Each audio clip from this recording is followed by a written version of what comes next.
मैं लगभग 3,000 रुपए का उस टिकट को खरीद कर उस मीटिंग को अटेंड करके महागुरु जी महिपाल सर से मिला और महागुरु जी से पहले दिन से इतना प्यार मिला, महागुरु जी ने इतना रिस्पेक्ट, इतनी इज्जत दी, और जिसकी वजह से आज लगभग मैं 3 साल बाद किसी को अगर शक हो तो बैंक अकाउंट में चेक करके जाना, मेरा स्टेटमेंट चेक करके जाना, लगभग 1,54,00,000 रुपए मैं यहां से कमा चुका हूं। ज्वाइनिंग करने के बाद में सिस्टम को फॉलो करना पड़ता है। जब सिस्टम को फॉलो करते हैं तो सिस्टम में सिखाता है कि काम कैसे करना है। लगातार मैं ट्रेनिंग में आना चालू कर दिया, मीटिंग में आना चालू कर दिया और बोला जाता है।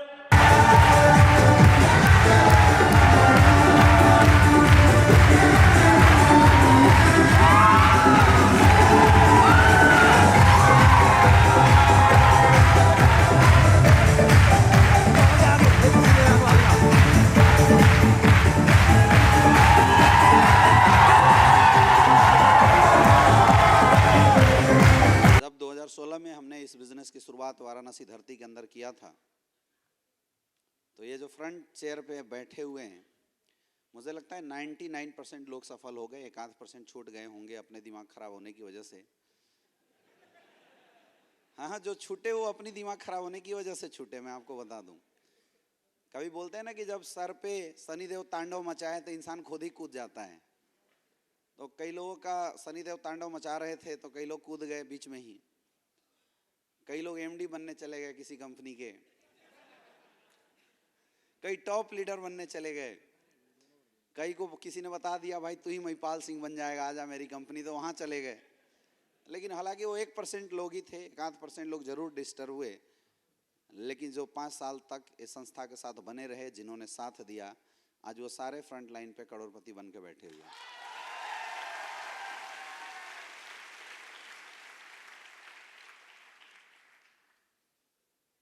नेटवर्क मार्केटिंग इंडस्ट्री का अच्छा दिन आ चुका है, आने वाला है नहीं, आ चुका है।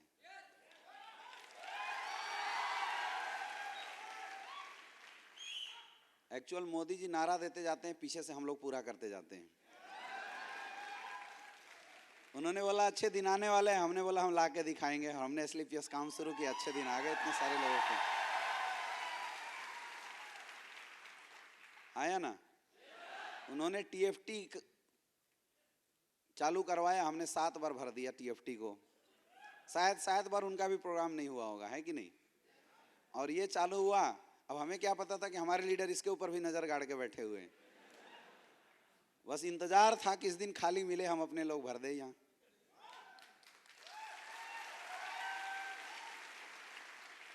ये बातें क्या दर्शाती हैं, ये बातें क्या बताती हैं, इससे हमें सीखना चाहिए। ये सारी बातें जो अभी कुछ देर पहले हम लोग डिस्कशन कर रहे थे, या जो ये सिलसिला चला 2016 से लेके आज तक का, ये बातें क्या दर्शाती है? ये बातें दर्शाती है नेटवर्क मार्केटिंग इंडस्ट्री में कैरियर था, है और बनेगा, अगर सही कंपनी का चुनाव हो तो।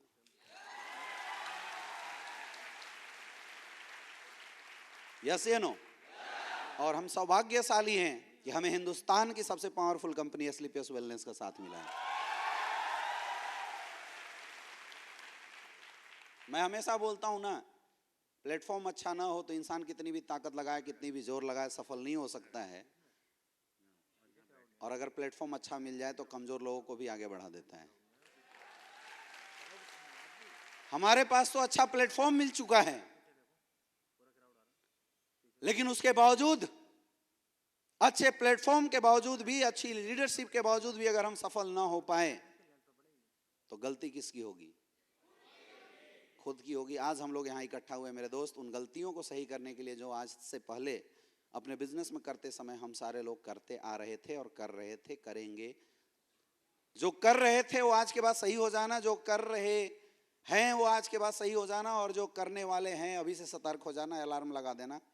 क्योंकि आज वो बातें हम करेंगे, आज वो बातें करेंगे कि एक लीडरशिप को इस इंडस्ट्री में सफल होने के लिए क्या क्या करना चाहिए।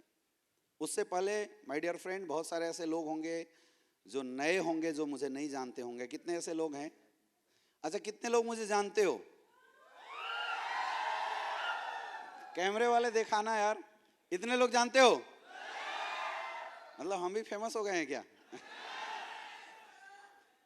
ये इंडस्ट्री की ताकत है माय डियर फ्रेंड। बनारस में 5 साल पहले कोई जानता नहीं था, आज इतने सारे लोग जानने वाले लोग, इतने प्यार करने वाले लोग मिल गए। इससे बड़ा अचीवमेंट और क्या हो सकता है।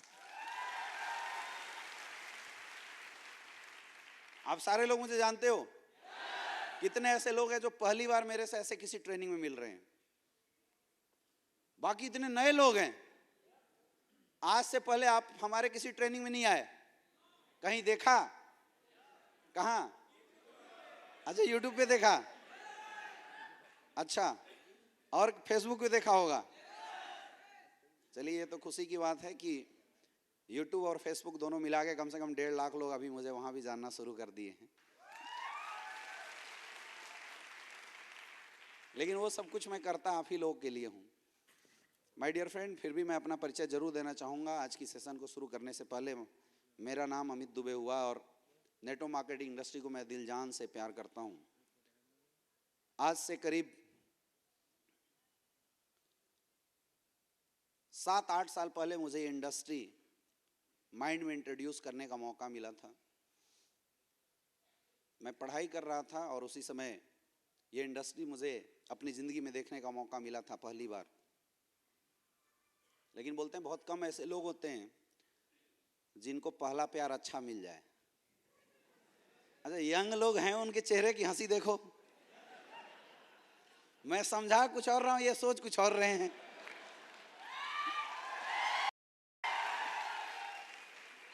बहुत कम लोग होते हैं जिनको पहला प्यार अच्छा मिलता है या ना? और ये भी सत्य है कि बहुत कम लोग ऐसे होते हैं जिनको नेटवर्किंग में पहली कंपनी सही मिल जाए।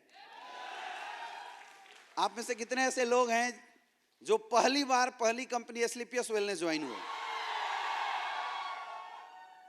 और बाकी लोग कहीं से मारे खाए हुए लोग हो? कोई बात नहीं, दूसरा प्यार भी अच्छा होता है। शादी में वही मैक्सिमम बदलता है और लंबा चलता है। तो ऐसी मुझे नॉलेज नहीं था इस इंडस्ट्री का। मैंने उस समय MBBS का एग्ज़ाम क्वालिफाई किया था और उस समय ये इंडस्ट्री मुझे देखने का मौका मिल गया। तो पढ़े लिखे लोगों की ना एक ईगो होती है, हम जल्दी किसी की सुनते नहीं हैं। आप में से भी बहुत सारे लोग होंगे जो अच्छे पढ़े लिखे होंगे, तो जब आपका अपलाइन आपको कुछ बताने की कोशिश करता होगा तो बोलते साले ये मुझे क्या सिखाएगा, मैं तो इंजीनियर हूँ, मैं तो डॉक्टर हूँ, हाँ या ना? तो इस मानसिकता के हम भी शिकार थे, क्योंकि बहुत बड़े खानदान से आते नहीं थे कि माँ बाप बहुत बड़ी मेंटेलिटी दे। पिताजी किसान थे तो बहुत बड़ी मेंटेलिटी मिले नहीं। बचपन से यही सिखाया गया था कि बेटा पढ़ो लिखो और नौकरी करो। नौकरी पता नहीं मुझे रास नहीं आती थी, तो मैंने MBBS इसलिए चूज किया था कि अगर मैं डॉक्टर बन जाऊंगा तो सेल्फ एम्प्लॉय बन जाऊंगा, अपना मस्त हॉस्पिटल खोलूंगा, अपना प्रैक्टिस करूंगा, बैठा रहूंगा, लाइन लगा के लोग आते रहेंगे, देखता रहूंगा पर्ची से, और बड़े आराम से पैसा कमाऊंगा, क्योंकि डॉक्टर से ज़्यादा आसानी से पैसा इस दुनिया में कोई नहीं कमाता है या ना? तो मैं भी मज़े की ज़िंदगी लेके जाने वाला था। और उस समय जस्ट जो प्री एंट्रेंस एग्ज़ाम होता है MBBS का एग्ज़ाम, हमने क्वालिफाई किया था और गलती से एक इंसान मेरी ज़िंदगी में नेटवर्क मार्केटिंग इंडस्ट्री का प्लान लेके आ गया।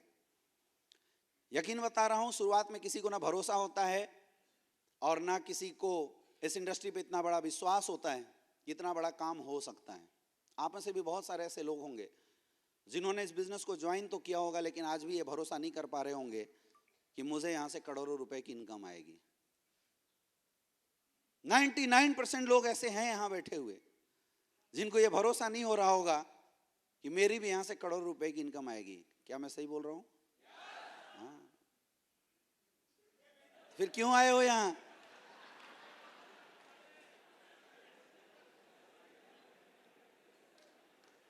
फिर आए क्यों? होता है ऐसा, शुरुआत दौर में इतना बड़ा भरोसा होता नहीं, मुझे भी भरोसा था नहीं। तो मैंने सोचा यार पार्ट टाइम में धंधा कर लेते हैं, 2-4-5 लोगों को जोड़ना ही है। अच्छा, मैं जिस कंपनी में था वहाँ मुझे प्लान गलत बताया गया। प्लान अगर सही बताया गया होता है तो शायद मैं नहीं जुड़ता। इससे ये अंदाज़ा लगा सकता है कि नेटवर्किंग गलत लीडरों की वजह से नहीं, सुनने वालों की वजह से होता है। कोई बोले यार 10 लाख लगा, 20 लाख हो जाएंगे दूसरे महीने में, तो तुरंत कर्जा लगे कोई लगा देता है। कोई बोला 18,000 लगा, मेहनत करके डायमंड बंद, करोड़ रुपए कमा, बोला मेरे से नहीं हो सकता। ये दुनिया ही ऐसी है, हिंदुस्तान के लोग ऐसे ही कामचोर होते हैं, यस या नो? तो उसने हमें झूठ बोला कि यार 10,000 की टीम अगर तू बना देता है तो तू डायमंड बन जाएगा, और अगर तू डायमंड बन जाता है तो तेरी 8 लाख रुपया महीना फिक्स हो जाएगी। तो मुझे तो समझ में आ गया भाई, लपेट चपेट के 10,000 लोग ही तो जोड़ने हैं। पार्ट टाइम में करके जोड़ दिए तो इधर मेडिकल से अच्छा पैसा आएगा ही, 8 लाख कम से कम फिक्स तो हो जाएगा। बच्चे का दिमाग था उस समय, उम्र कोई बहुत बड़ी थी नहीं, 19-20 साल का रहा होऊंगा, तो 19-20 साल का लड़का कितना सोच पाता है। तो ऐसी सोच थी, मैं इस इंडस्ट्री में आ गया। अब चूंकि सपने बड़े थे, कुछ बड़ा करना चाहता था, टैलेंटेड, ऊपर वाले ने थोड़ा सा बना दिया था, थोड़ा बहुत मेहनत करना शुरू किया, बहुत सारे लोगों को ज्वाइन करा दिया। और ये रिकॉर्ड था, मैं जिसके सामने बैठ जाता था ना, या तो सुसाइड करता था या तो ज्वाइन होता था, छोड़ता नहीं था मैं। ये तो मुझे बाद में पता चला कि हम पक्के वाले सेल्समैन बन गए, आए थे बिजनेसमैन बनने, गलती से सेल्समैन बन गए। जिसको पकड़े उसको हम ज्वाइन करा देते थे। हमें पुराने समय में ये बताएगा कि बेटा नेटवर्कर वो होता है जो गंजे को कंघी बेच दे, और रियल में हमने गंजे को कंघी बेचना सीख लिया था। यहाँ एसलीपीएस में अच्छे प्रोडक्ट बेचने को बोला जाता है, हाँ या ना, लोगों को सही करने के लिए बोला जाता है। लेकिन हिंदुस्तान में 90% कंपनियां ऐसी है जो लोगों को गंजे को कंघी बेचने की एजुकेशन देती है। धीरे धीरे जब मैंने एजुकेशन लिया, इस इंडस्ट्री को डिटेल में समझा, मुझे समझ में आ गया कि काम जो है वो बहुत बढ़िया है, बहुत पावरफुल है, लेकिन एक प्रॉब्लम है कि हिंदुस्तान में इस इंडस्ट्री की एजुकेशन नहीं है। और आज आप मार्केट में जाते हैं, लोग आपसे मिलते हैं और बोलते हैं यहाँ कुछ नहीं होता, ये फालतू का काम है, जोड़ने का बिजनेस है, लोगों को मेंबर बनाने का बिजनेस है, ये जोड़ने तोड़ने का काम मेरे से नहीं हो सकता, ये पागल बनाने का बिजनेस, ऐसी ऐसी बात लोग आपसे बोलते हैं, हाँ या ना। वो पता है क्यों बोलते हैं? क्यों बोलते हैं? क्योंकि उन्होंने लोगों को फेल होते देखा है मार्केट में। उन्होंने लोगों को मार्केट में एमएलएम ज्वाइन करने के बाद बर्बाद होते हुए देखा है। लोग गलत नहीं है माय डियर फ्रेंड, वो परिस्थितियां जिसको लोग देख रहे हैं, उन परिस्थितियों के आधार पे लोग इंटरप्रिटेशन कर रहे हैं, लोग गलत नहीं है। अब ये परिस्थितियां बनी क्यों? परिस्थितियां इसलिए बनी क्योंकि हिंदुस्तान के अंदर कोई भी कंपनी अपने साथ जुड़ने वाले लोगों को एजुकेशन नहीं देता। कोई ये सिखाता ही नहीं कि तू करोड़पति बनेगा कैसे, तेरा धंधा उठेगा कैसे, 100 करोड़ तक जाएगा कैसे, कोई ये सिखाता नहीं है। और ये कमी मुझे समझ में आ गई थी। आज लोग फालतू क्यों भटक रहे हैं? कोई इजी में लाके उनको क्यों गुमराह कर देता है? 10 कंपनी में क्यों चेंज करना पड़ता है? साफ बात है, एजुकेशन नहीं है। अरे एक बार कोई इंसान गलत जगह जाए तो हम बोल सकते हैं नॉलेज की कमी है, दोबारा जाए तो बोल सकते हैं गलती से चला गया, तीबारा जाए तो बोल सकते हैं गलती की, चौथी बार जाए मतलब बेवकूफी से जा रहा है, एजुकेशन नहीं है, वो बेवकूफ है। यस या नो? और हिंदुस्तान के अंदर इस इंडस्ट्री को लेके ये बहुत बड़ी गैप मुझे समझ में आई थी, एजुकेशन की कमी होना। मुझे समझ में आ गया था कि जब तक लोगों को एजुकेशन नहीं दिया जाएगा, फालतू का मोटिवेशन देने, ताली बजवाने से कुछ होने वाला नहीं है। अरे एमएलएम इंडस्ट्री में कौन लोग ज्वाइन करते हैं? हमारे साथ कौन लोग आते हैं? आपके साथ कौन लोग आते हैं? गरीब तबके के लोग, मिडिल क्लास के लोग, जिनकी महीने की तनख्वाह 20,000-30,000 रुपए की होती है, हाँ या ना? 20,000-30,000 महीने तनख्वाह कमाने वाले लोग 15 से 16,000 रुपए लेके आपको देते हैं। यकीन मानना दोस्त, 90% लोग जरूर प्रोडक्ट की जरूरत होती तो देते हैं, लेकिन जो 10% लोग जैसे आप लोग यहाँ बैठे हैं, ये लोगों ने पैसा प्रोडक्ट के लिए नहीं, अपनी जिंदगी के लिए दिया था। ये वो लोग हैं जो समाज से सताए हुए हैं, ये वो लोग हैं जिनको कहीं नौकरियां नहीं मिली, ये वो लोग हैं जिनको किसी कारणवश पढ़ाई अच्छे से करने का मौका नहीं मिला, या तो घर की गरीबी या मजबूरी ने इन्हें बचपन से ही नौकरी में ढकेल दिया। कुछ पैसा कमाना नहीं तो परिवार नहीं चलेगा, मर जाएगा। बहुत सारे लोगों की मजबूरी जरूर होगी, माँ बाप मजबूत नहीं रहे होंगे तो पढ़ाई नहीं करवाया, किसी का पढ़ाई बीच में छूट गया होगा, ऐसे लोग इस इंडस्ट्री के अंदर आते हैं, है या ना?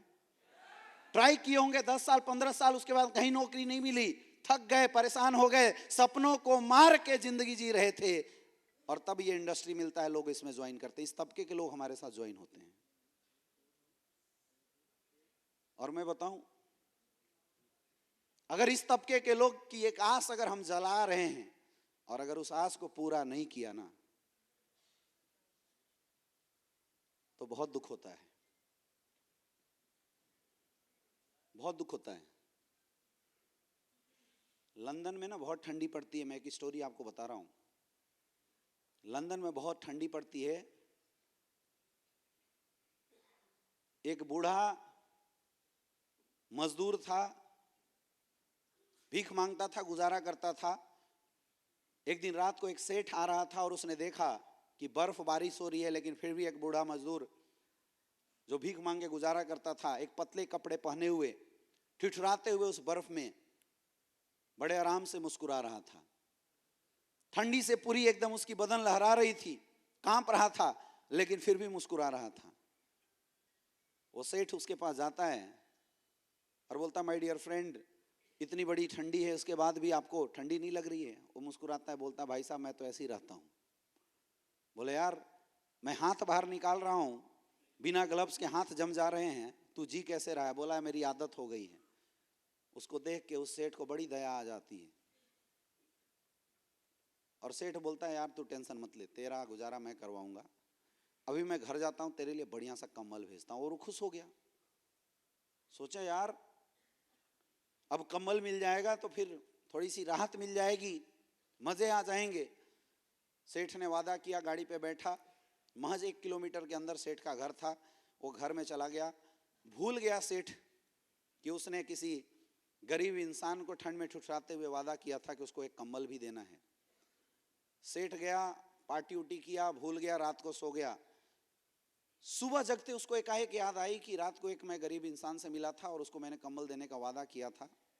बड़ा अफसोस हुआ उसको कि यार मैं उसके पास जाके कंबल नहीं दे पाया।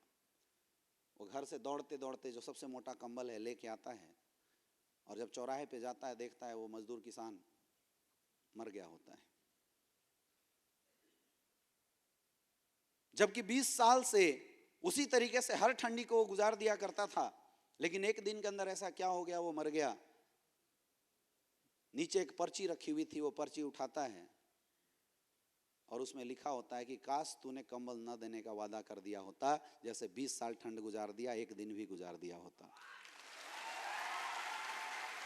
ये जो होप और आस होती है ना मेरे दोस्त, ये जो होप और आशाएं होती है ना, ये आशाएं देने के बाद अगर कोई पूरा ना करे तो बड़ा दर्द होता है। यस या नो? और हम मैक्सिमम उन गरीब तबकों को ज्वाइन कराते हैं, मिडिल क्लास लोगों को ज्वाइन कराते हैं, अपर मिडिल क्लास लोगों को ज्वाइन कराते हैं, जो लोग अपने सपनों के साथ समझौता करके जिंदगी जी रहे होते हैं। और उन्हें हम एक आस दिलाते हैं, उनके सपनों को जगा के बोलते हैं आजा एसलीपीएस वेलनेस में, तेरे सपने पूरे हो जाएंगे। मैं रियल बताऊं, अगर उनके सपने पूरे ना हुए ना तो शायद वो पहले जैसे थे उससे बड़ा दर्द उनको होगा। और ये पाप नेटवर्कर को बहुत लगता है। ये बात मैं समझ रहा था, ये बात मुझे समझ में आ गई थी। मुझे भी लगा था यहाँ पे यार करियर नहीं बन सकता, यहाँ फालतू के लोग हैं। और उसी समय सन 2016 में, जून 2016 में मुझे एसलीपीएस वेलनेस को देखने का मौका मिला। मैं ऊपर वाले से बोल रहा था कि भगवान एक ऐसी अपॉर्चुनिटी दे दे जहाँ पे प्लेटफॉर्म एटलीस्ट सही हो, मैं लोगों के साथ गलत नहीं होने दूंगा। और रही बात सिखाने की, तो मैं जान लगा दूंगा और लोगों को सिखाऊंगा। और मेरे दोस्त, जून 2016 में इस बिजनेस एसलीपीएस वेलनेस जैसे बेहतरीन प्लेटफॉर्म की शुरुआत हुई। आज लगभग 5 साल हुए। 5 साल के अंदर 8 लाख लोगों का नेटवर्क खड़ा हो चुका है। 8 लाख लोग साथ जुड़े हैं, ये कोई बड़ी बात नहीं है। सबसे खुशी की बात है कि वो लोग जो मिडिल क्लास फैमिली से बिलोंग किया करते थे, जो नॉर्मल जगह से बिलोंग किया करते थे, 5-10 हजार की नौकरी किया करते थे, उनको हमने इस बनारस की धरती से उठाया था, उनका साथ मिला था, काम की शुरुआत किए थे। आज पूरे वाराणसी के अंदर लगभग 35 करोड़पति बन चुके हैं। ये पावर है एसलीपीएस वेलनेस में। मैंने इस बिजनेस से कितना कमाया ये कोई मायने नहीं रखता, लेकिन मायने ये रखता है कि आज मेरी टीम के अंदर 2500 से ज्यादा लोग हैं जो लखपति बन चुके हैं। ये मेरे लिए गर्व की बात है। आज लगातार सक्सेस का कारवां बना हुआ है। ऐसा हुआ क्यों? ऐसा कैसे हो पाया? ऐसा चमत्कार कैसे हुआ? फ्रेंड, हमने कुछ नहीं किया। हमने वो एजुकेशन जो इस इंडस्ट्री में सफल होने के लिए चाहिए, वो एजुकेशन केवल लोगों के अंदर ट्रांसफर किया है। और मैं आपको भी बताना चाहूंगा, गुमराह मत हो। इस इंडस्ट्री में अगर आपको सफल होना है ना, तो आप सबको सीखना ही पड़ेगा, इसके अलावा कोई दूसरा ऑप्शन। जो सीखेगा वही जीतेगा, वही इंसान आगे बढ़ेगा। और जो नहीं सीखेगा, देखो शोर हल्ला गुल्ला से नेटवर्किंग पहले होता था। आपने सुना होगा कि एमएलए में गधे भी पजेरी खाते हैं, सुना है? कितने लोगों ने सुना है? सुना है ना? अब नहीं खा सकते। अब गधे बन के अगर आप सोचो कि पजेरी खा लेंगे, अब नहीं हो सकता, 50 लोग मुंह फाड़ के फेसबुक पे चल रहे हैं, तुरंत टीम नीचे से खिसक के भग जाएगी। समझ में आ रहा है? अब तो पजेरी वही खाएगा जिसमें होगा दम। समझ में आ रहा है? जिसमें होगा दम वही बनेगा डायमंड, बाकी तो लटके रह जाएंगे। और उसके लिए हमें इस काम को सीखना पड़ेगा। आप में से बहुत सारे ऐसे लोग होंगे जिनको ये काम बड़ा टफ लगता होगा। कितने लोगों को लगता है? किसी को नहीं लगता? क्या बात है? तो हर वीक में 100 SP क्यों नहीं डाल देते? अरे कम से कम अपने आप से तो सच बोलो। हाँ जी, एक कहानी सुनाऊं? कहानी सुनाऊं? वाराणसी के अंदर एक बढ़िया इंसान था। ये कहानी उनके लिए जिन्होंने 100 SP नहीं निकालते और फिर भी हाथ नहीं उठाया। ये कहानी उनके लिए है। तो बनारस के अंदर वो बहुत अच्छे इंसान थे, उनकी बीवी प्रेग्नेंट हो गई। भाई सबकी हो जाती है, बड़ी बात थोड़ी। 9 महीने पूरे हुए, डिलीवरी का वक्त आया और उसी समय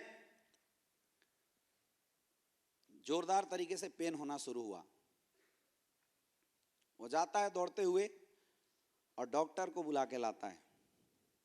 डॉक्टर भी अपना पूरा अटैची जो पूरा सामान जिसमें रखता है, अटैची लेके पूरा आता है, अंदर घुसता है और अंदर खटपट की आवाज होनी शुरू हो जाती है। करीब 15 मिनट खटर खटर खटर खटर चलता रहा। डॉक्टर फिर झरोखा खोलता है, खिड़की से मुंह सर बाहर निकालता है, बोलता भाई साहब हथौड़ी है? बोला डॉक्टर साहब मेरी मैडम प्रेग्नेंट है, हथौड़ी किस लिए? बोला है क्या? तो डॉक्टर तो जो मान दे देना पड़ता है। उसने हथौड़ी दिया, फिर गया, ठकास ठकास ठकास ठकास आवाज आती रही। 10 मिनट, 15 मिनट, आधा घंटा आवाज आया। फिर थोड़ी देर में आवाज बंद हुआ। फिर डॉक्टर झरोखा खोलता है, सर बाहर निकालता है, बोला आ रही है क्या? अब वो परेशान, बोला डॉक्टर साहब बच्चा पैदा हो रहा है कुछ और हो रहा है? बोला आ रही है तो दो यार जल्दी। अब बेचारा मरता क्या नहीं करता, लीजिए भाई आ रही। फिर आ रही लेके अंदर गया, फिर खर खर खर खर खर खर खर खर खर खर 10 मिनट तक खर खर चलता रहा। अब वो बड़ा बेचैन, फिर परेशान। तब तक फिर डॉक्टर साहब झरोखे खोलते हैं और सर बाहर निकालते हैं, बोले कुल्हाड़ी है क्या?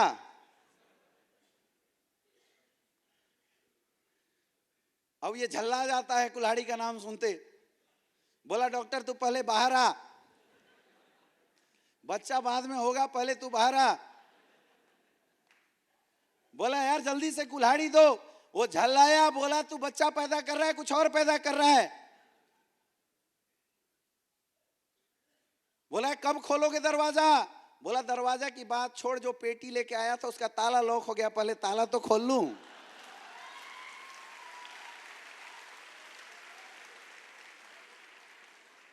तो यहां भी बहुत सारे ऐसे लोग हैं जिनकी पेटी के ताला भी बंद है।